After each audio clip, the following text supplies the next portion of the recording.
Assalamualaikum warahmatullahi wabarakatuh. Alhamdulillahirabbil alamin wa bihi nasta'inu ala umuri dunya waddin wassalatu wassalamu ala asrofil anbiya'i wal mursalin wa ala alihi wa sahbihi ajma'in. Amma ba'du. Pertama-tama, marilah kita panjatkan puja kehadirat Allah yang Maha Kuasa, puji kehadirat Allah yang Maha Suci, syukur kehadirat Allah yang Maha Ghafur, yang mana Dia telah memberikan beribu-ribu nikmat kepada kita, terutama nikmat iman dan Islam. Sholawat beserta salam semoga tetap tercurah limpahkan kepada junjungan alam, yakni Habibana wa Nabiyana Muhammad Sallallahu Alaihi Wasallam. Tak lupa kepada para sahabatnya, tabi'in tabi'atnya, dan sampailah kepada kita selaku umatnya, mudah-mudahan mendapatkan syafaat darinya. Amin ya Allah ya Rabbal Alamin. Ini saya akan menjelaskan materi tentang ayat yang menjelaskan tentang riba. Nah, yaitu surah Ar-Rum ayat 39. A'udzu billahi minasyaitonir rajim. Bismillahirrahmanirrahim. Wa ma ataitum min riban liyarbu fi amwalin nasi fala yarbu 'indallah. Wa ma ataitum min zakatin turiduna wajhallahi faulaika humul mudhifun. Shadaqallahul adzim. Yang artinya, dan sesuatu riba tambahan yang kamu berikan agar dia bertambah pada harta manusia, maka riba itu tidak menambah pada sisi Allah. Dan apa yang kamu berikan berupa zakat yang kamu maksudkan untuk mencapai keridhaan Allah, maka yang berbuat demikian itulah orang-orang yang melipat gandakan pahalanya. Quran Surah Ar-Rum ayat 39. Nah, adapun makna mufradat dari ayat yang saya bacakan barusan, yaitu dari ayat wa ma ataitum mir riba. Nah, dan sesuatu riba tambahan yang kamu berikan, yakni mengharap tambahan harta tanpa pertukaran. Nah, terus Allahi wajhu turiduna zakatim min ataitum wama, dan apa yang kamu berikan berupa zakat yang kamu maksudkan untuk mencapai keridhaan Allah, yakni sedekah yang kalian berikan yang tidak kalian harapkan balasannya melainkan harapan apa yang ada di sisi Allah.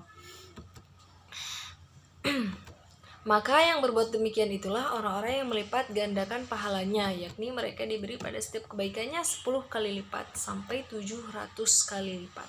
Nah, di sini adapun tafsir ayatnya itu dalam kitab tafsir Jalalain, yaitu dan sesuatu riba atau tambahan yang kalian berikan, umpamanya sesuatu yang diberikan atau dihadiahkan kepada orang lain supaya orang lain memberi kepadanya balasan yang lebih banyak gitu dari apa yang telah ia berikan. Nah, pengertian sesuatu dalam ayat ini dinamakan tambahan yang dimaksud dalam masalah muamalah agar dia menambah pada harta manusia, yakni orang-orang yang memberi itu. Nah, lafal yarbu artinya bertambah banyak, maka riba itu tidak menambah banyak di sisi Allah, yakni tidak ada pahalanya bagi orang-orang yang memberikannya. Nah, dan apa yang kalian berikan berupa zakat, yakni sedekah untuk mencapai melalui sedekah itu keridhaan Allah, maka itulah orang-orang yang melipat gandakan pahalanya sesuai dengan apa yang mereka kehendaki. Nah, di dalam ungkapan ini terkandung makna sindiran bagi orang-orang yang diajak bicara atau mukhotbatain. Adapun tafsir Al-Mukhtasar, yaitu harta yang kalian berikan sebagai hutang dengan tujuan mendapatkan riba dan mencari tambahan dan dari hutang tersebut agar ia tumbuh dan menjadi banyak pada harta-harta manusia. Nah, sebenarnya di sisi Allah ia tidak bertambah karena Allah justru menghancurkannya dan membatalkannya. Sementara apa yang kalian berikan dalam bentuk zakat dan sedekah kepada orang-orang yang berhak menerimanya demi mencari keridhaan dari Allah dan pahala darinya, maka inilah yang diterima dan dilipat gandakan oleh Allah dengan pelipat gandaan yang sangat banyak. Nah, adapun Tafsir Al-Muyassar atau Kementerian Agama, barang siapa yang memberikan pemberian atau hadiah dengan harapan orang yang diberi akan membalasnya dengan yang lebih banyak daripada yang telah dia berikan, maka tidak ada pahala baginya di sisi Allah. Sedangkan zakat dan sedekah yang kalian berikan kepada orang yang berhak menerimanya demi mengharap pahala dari Allah, maka mereka yang memiliki derajat yang tinggi. Nah, itu adalah orang-orang yang dilipat gandakan pahalanya. Nah, adapun penerapan pada ekonomi kontemporer itu, kata bunga itu begitu indah memang ketika terdengar di telinga. Namun bunga yang satu ini hanya indah didengar tetapi sangat buruk pada hakikatnya. Nah, orang-orang ingin memoles sesuatu yang buruk dengan nama-nama yang indah. Akan tetapi perlu dicamkan bahwa nama tidak akan merubah hakikatnya. Jangan tertipu dengan nama. Sesuatu yang hakikatnya buruk tetaplah buruk meskipun dinamai dengan nama-nama yang indah. Riba tetaplah riba meskipun dinamakan dengan bunga. Nah, bunga adalah imbalan yang dibayar oleh peminjam atas dana yang diterimanya. Nah, bunga itu dinyatakan dalam persen. Bank konvensional, bank yang tidak islami, sebagian besar usahanya bergantung kepada bunga. Nah, bank mengumpulkan modal dari dana masyarakat dalam bentuk tabungan. Lalu, uang yang terhimpun dipinjamkan dalam bentuk modal kepada suatu pihak. Nah, bank memberikan bunga kepada para penabung dan menarik bunga dari para peminjam. Bunga yang ditarik dari para peminjam jauh lebih besar daripada bunga yang diberikan kepada pemilik rekening tabungan. Nah, selisih dua bunga dari peminjam dan penabung merupakan laba yang diperoleh bank. Nah, adapun bunga yang ditarik bank dari peminjam modal maupun yang diberikan bank kepada nasabah pemilik rekening hukumnya haram dan termasuk riba. Bank memberikan pinjaman kepada pengusaha dalam bentuk modal. Nah, pinjaman tersebut harus dikembalikan dalam jumlah yang sama, ditambah bunga yang dinyatakan dalam persen, atau bank menarik denda dari pihak peminjam jika terlambat membayar pada tempo yang telah ditentukan. Nah, ini jelas-jelas sama dengan riba jahiliyah. Dana yang disimpan nasabah di bank yang dinamakan tabungan atau simpanan, apakah sesuai dengan istilah wadiah atau simpanan dalam Islam?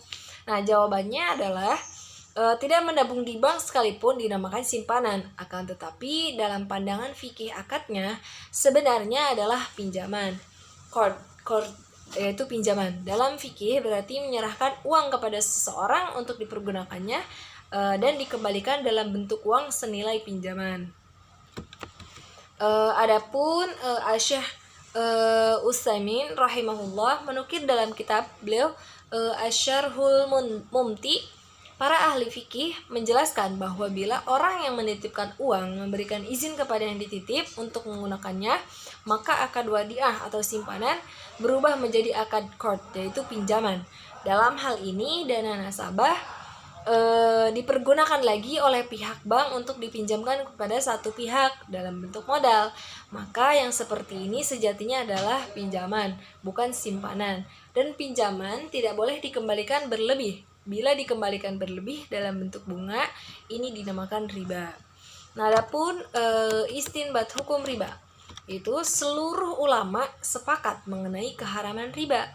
Baik yang dipungut sedikit maupun banyak, seseorang tidak boleh menguasai harta riba, dan harta itu harus dikembalikan kepada pemiliknya.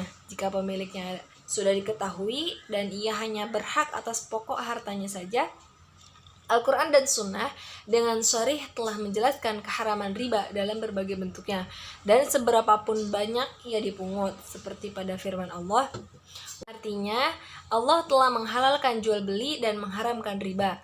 Nah, di dalam kitab disebutkan riba termasuk dosa besar. Nah, bahkan termasuk sebesar-besarnya dosa besar min akbar al-kabair. Pasalnya Rasulullah SAW telah melaknat orang yang memakan riba, wakil, saksi, dan penulisnya. Selain itu, Allah Subhanahu wa Ta'ala dan Rasulnya telah memaklumkan perang terhadap pelaku riba. Di dalam kitab Al-Nihayah dituturkan bahwasannya dosa riba itu lebih besar dibandingkan dosa zina, mencuri, dan minum khamar. Nah, mungkin sekian materi dari saya, kurang lebihnya mohon maaf, kurangnya dari saya, lebihnya dari Allah Subhanahu wa Ta'ala. Wassalamualaikum warahmatullahi wabarakatuh.